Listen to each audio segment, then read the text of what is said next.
ధరణి దుహితృరంతా ధర్మ మార్గానుగంత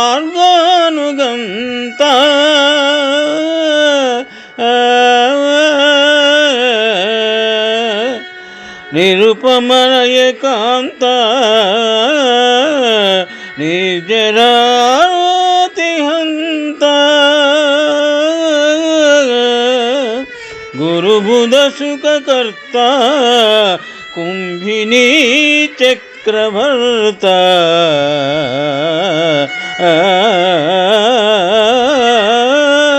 సురభయ పరిహర్త సురిచేతో విహర్త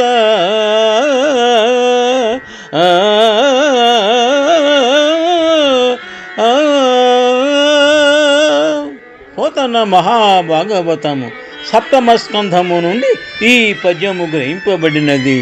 పోతన మాత్యుడు శ్రీరామచంద్రుని గురించి ఈ విధముగా స్తుతించినారు.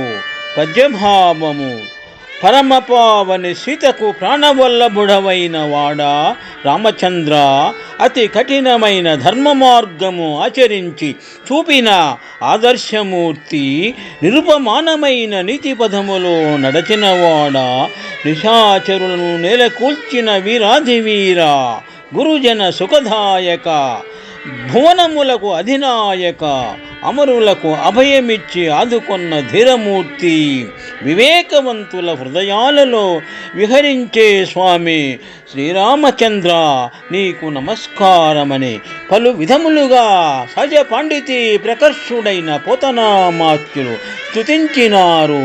శుభం. ధరణి దుహితృరంతా ధర్మ మార్గానుగంత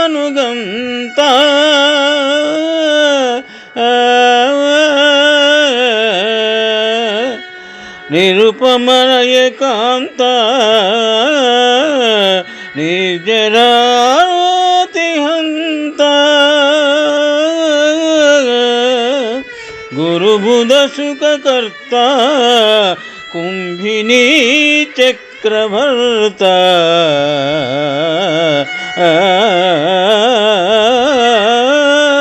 సురభయ పరిహర్త సురిచేతో విహర్త